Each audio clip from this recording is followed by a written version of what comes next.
স্পর্শ হবে না। মায়েরা প্রণাম দেবে জানুদয়, বাহুদয়, মস্তক, বাক্য, মন, এই পাঁচকে একত্রিত করে। আর বাবাজিরা প্রণাম দেওয়ার সময় হস্তদয়, পদদয়, জানুদয়, বক্ষস্থল, মস্তক, চক্ষু, মন, বাক্য, এই 8টি অঙ্গকে একত্রিত করে প্রণাম দিতে হবে। অষ্টাঙ্গে প্রণাম দেওয়ার যদি পরিবেশ না থাকে, পঞ্চাঙ্গে প্রণাম দেবে। অন্য ধর্মের কেউ যদি আপনাকে তার সংস্কৃতিতে এক হাতে প্রদর্শন করে তার সংস্কৃতি, আপনি এক হাতে সেটা গ্রহণ করবেন না। আপনার সংস্কৃতি আপনি পালন করবেন, 2 হাতে বলবেন নমস্কার। এই হচ্ছে সনাতন সংস্কৃতি। আমরা দিন দিন নিজেদের সংস্কৃতিকে ভুলে যাচ্ছি, এটা দুর্ভাগ্য। নমস্কার মানে পরমাত্মার প্রতি আত্মনিবেদন করা, অর্থাৎ ভগবানের প্রতি নিজেকে সঁপে দেওয়া। সনাতন ধর্মে এই জন্যই বড়ও ছোটকে প্রণাম দিতে পারে, ছোটও বড়কে প্রণাম দিতে পারে, কারণ আমরা এই দেহ সত্তাকে প্রণাম দেই না। আমরা প্রণাম দেই দেহের ভেতরে যে ভগবান আত্মারূপে অবস্থান করেছেন। এই হলো আমাদের বিধান। পৃথিবীর কোন ধর্মে আপনি সেটা পাবেন না, একমাত্র পাবেন আপনি সনাতন ধর্মে। সনাতনীরা বিশ্বের সকল জীবের মঙ্গল কামনা করে। এজন্য প্রত্যেকটা অনুষ্ঠানে তারা লেখে বিশ্ব শান্তি, সকল জীবের মঙ্গল কামনায়। এটা কেবল নিজের স্বজাতির প্রার্থনা আমরা করি না, উদ্ভিদ কুল থেকে শুরু করে বৃক্ষ, লতা, গুল্ম আমরা প্রত্যেকেরই না। তাই গর্ব অনুভব করুন, এই ধর্মে জন্মগ্রহণ করেছেন আপনি, এটা আপনার আমার গর্ব হওয়া উচিত। শ্রেষ্ঠ ধর্মে আমরা জন্ম নিয়েছি। I am the source of all spiritual and material worlds. Everything emanates from me. All power supreme me. Krishna says, Srimad Bhagavad Gita 10 chapter 8 verse. Vibhuti Yug 10 chapter 8 verse. The omnipotent maker Krishna says, I am the source of all spiritual and material worlds. Everything emanates from me.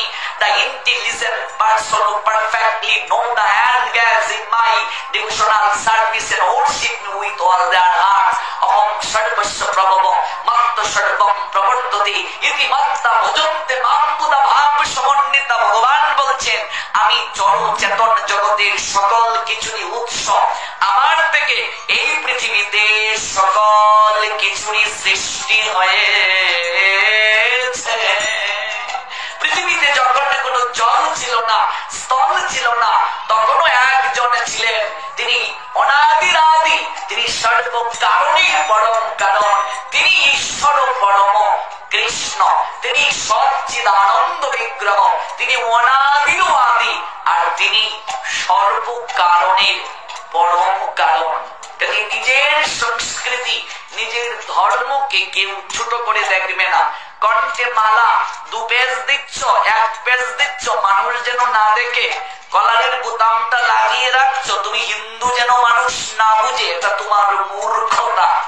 পৃথিবীতে একমাত্র সনাতন ধর্ম, যে সনাতন ধর্ম থেকে পৃথিবীর সকল মত, সকল পথ, সকল কিছুর সৃষ্টি হয়েছে।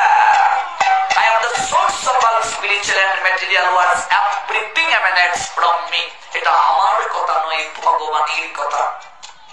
A conqueror of fire, there is no truth superior to me. Everything rests upon me as banner strung on thread. Say all power supreme me. Krishna Srimad Bhagavad Gita 7 chapter 7 verse. Matto parataram nahanna kinchitasti dhananjaya moi sarvamidam prutam sutre monigonaibo। শুনো ধনঞ্জয়, সূত্রে যেমন মণিসমূহ গাথা থাকে, তেমনি সমস্ত বিশ্ব আমাদের ওতপ্রোত ভাবে জড়িত থাকে। আমার থেকে জগতে শ্রেষ্ঠ আর কেউ নাই।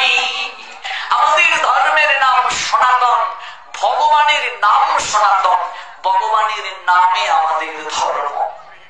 তাহলে ভগবানের যেমন বিনাশ নাই, ক্ষয় নাই, পৃথিবীর সকল মত পথ একদিনে নষ্ট হয়ে যেতে পারে, কিন্তু সনাতনের কোনদিন অস্তিত্ব নষ্ট হবে না। হরিবল বলুন, কোনদিন নষ্ট হবে না।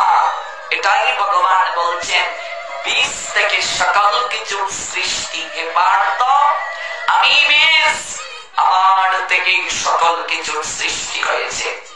এই তত্ত্ব জ্ঞান জানতে গেলে তিনটা জিনিস দরকার, আমরা আলোচনা করছি। একটা কি? তদ্বিদ্ধি প্রণিপাতেন, একটা প্রণাম। প্রণাম কেমন করে দেবে? এখনকার অনেক বৌমারা শ্বশুর শাশুড়িকে, মা বাবাকে প্রণাম দেয় এমন করে, মাথা নিচু হয় না।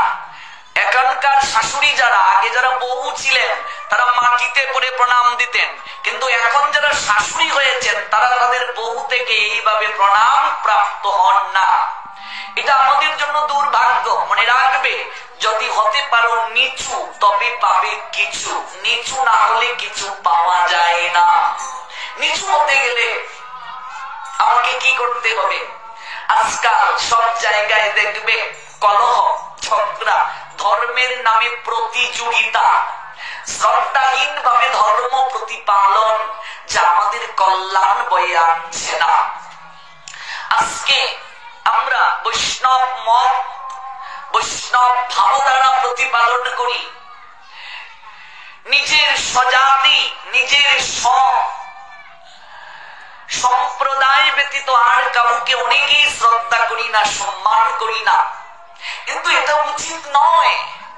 যেখানে দেবকী নন্দন দাস মহাপ্রভুর নির্দেশে বৈষ্ণব বন্দনা রচনা করলেন, তিনি কি বলেছেন দেখুন, জগৎ জীবকে আমরা প্রতিদিন গাই কীর্তন, কিন্তু অনুভব নাই। হইয়াছে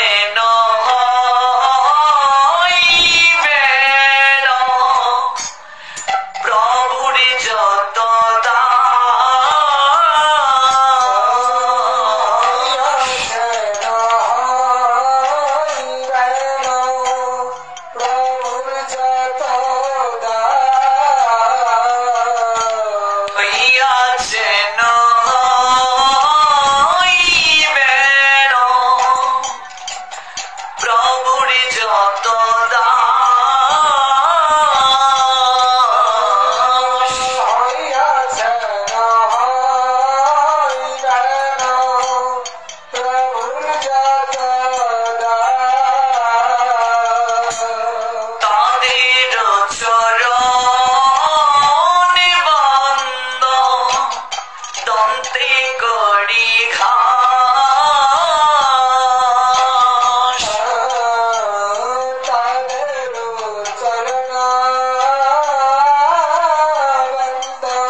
প্রাণীরা তো ঘাস নিতে গেলে মাথা উঁচু করে নেওয়া যায় না, নিচু করে। যারা ভক্ত হয়ে গেছেন তাদেরকেও সম্মান করো, ভালোবাসো। আর যারা ভক্ত হয় নাই তাদেরকেও সম্মান করো, শ্রদ্ধা করো, ভক্তি করো, ভালোবাসো। আজকে যে ভক্ত হয় নাই সেও আমার থেকে বড় ভক্ত হতে পারে কি পারে না, বৈষ্ণব হতে পারে কি পারে না। আর আমি আজ ভক্তি পথে আছি, আমি যে চিরকাল থাকবো তার কি গ্যারান্টি দিতে পারবো? আমিও তো বিস্মৃত হয়ে যেতে পারি। তাহলে আমার থেকেও সে বড় বৈষ্ণব হয়ে যেতে পারে। শ্রীবাস 26 বছর বয়স পর্যন্ত নাস্তিক ছিলেন, ভগবানকে বিশ্বাস করতেন না, ভালোবাসতেন না। আজকে সেই শ্রীবাস পঞ্চতত্ত্বের এক তত্ত্ব তার হাতের মাঝে আমরা তুলসী দেই, তিনি আমার হয়ে গৌরাঙ্গীর চরণে তুলসী দেন। ভাবা যায়, অনুভব করা যায়, কল্পনা করা যায়। কাজে ভক্তি জগতে পদার্পণ করে অহংকার করা যাবে না। সব সম্প্রদায়কে সম্মান করতে হবে, ভালোবাসতে হবে। মহাপ্রভু যে চতুর সম্প্রদায়কে স্বীকৃতি দিলেন, সেই চতুর সম্প্রদায়, আমি আজ ব্রহ্মবাদক গৌড়ীয় সম্প্রদায়, আমি যদি বিষ্ণু স্বামী সম্প্রদায়কে নিন্দা করি, রামানুজাচার্যকে, নিম্বার্ক আচার্যকে নিন্দা করি, তাহলে আমি কি গৌরাঙ্গের লীলাকে আদর্শকে অস্বীকার করছি না? নিশ্চয়ই করছি। গৌরহরি স্বীকৃতি দিলেন, আমি কি করে নিন্দা করতে পারি? আমার মতো চুনিপুটি যার মাঝে ভক্তির লেশ নেই। এজন্যই বৈষ্ণবতা এত সহজ নয়।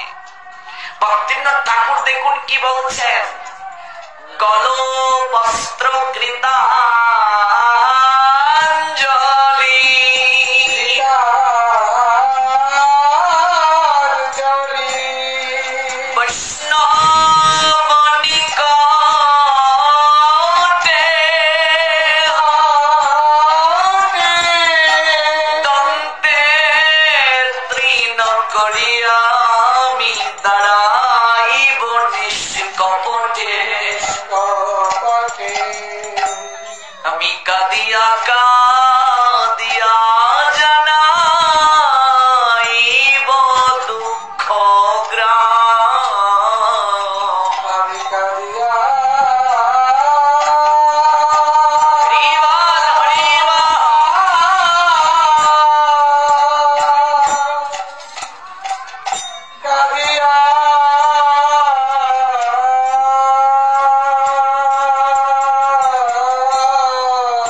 রূপার সনাতন গোস্বামী যেদিন গৌরাঙ্গের সঙ্গে প্রথম সাক্ষাৎ করতে গেলেন আমার মহাপ্রভুর সঙ্গে, একজন হুসেন শাহের আমলে 500 বছর আগে অর্থমন্ত্রী আরেকজন প্রধানমন্ত্রী দুজন গেলেন গৌরহরির সঙ্গে সাক্ষাৎ করতে। মাথায় একটা বিশাল বোঝা, দন্ত দ্বারা একটা তৃণকে চিবিয়ে ধরেছেন। বহু দূরে প্রভু আসনে বসে আছেন। রূপার সনাতন একজনের নাম সাকার মল্লিক, দবির খান, হুসেন শাহ নাম দিয়েছে, পারিবারিক নাম অমরার সন্তোষ, মহাপ্রভুর প্রদত্ত নাম রূপ সনাতন। রূপার সনাতন গোস্বামী দুজন অদূরে দাঁড়িয়ে আছে, মাথার মাঝে দুটো বস্তা দুজন ধারণ করে আছে, আর দাঁত দিয়ে একটা ঘাস চিবিয়ে ধরেছে। নিকটে যাচ্ছে না, কিছু বলছেও না, এমন করে দাঁড়িয়ে আছে। বস্তা মাথায় নিয়ে দুই ভাই দুটো বস্তা, আর দাঁত দিয়ে চিবিয়ে ধরেছে একটা ঘাস। বলুন কি বুঝলেন? মুখে বলছে না কথা, বুঝাতে চাচ্ছে প্রভু গো, প্রভু প্রভু এই সংসারের বিষয় বুঝা কতকাল ধরে মাথায় বহন করে আসি প্রভু, বিষয়ের বোঝা মস্তকে বহন করে আসি। গাধা যেমন বোঝা বহন করে, দিন শেষে তাকে এক মুঠো ঘাস দিলে খেয়েই সে সন্তুষ্ট হয়ে যায়। আমরা গাধা, বিষয়ের বোঝা মস্তকে বহন করে দুবেলা দুটো খেয়ে আর একটু ইন্দ্রিয় তৃপ্তি করে আমরা এটাকে আনন্দ মনে করছি, মশগুল হয়ে আছি প্রভু। আজ বিষয়ের বোঝা মাথায় করে এসে তোমার কাছে দাঁড়িয়েছি। কৃপাময় হে পতিত পাবন গৌরহরি, একটু কৃপা করে সুযোগ দাও। অনন্তকালের জন্য এই পূজা যেন তোমার চরণে অর্পণ করে দিতে পারি।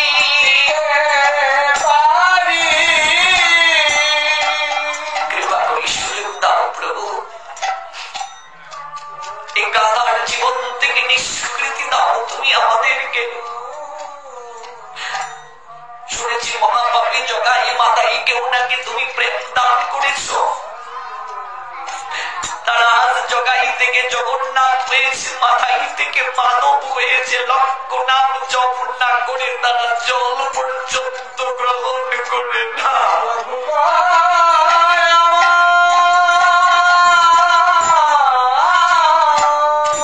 আমরা সবাই মাথায় থেকেও পাপি প্রভু। যেদিন থেকে তোমার নামের দড়ি কর্ণ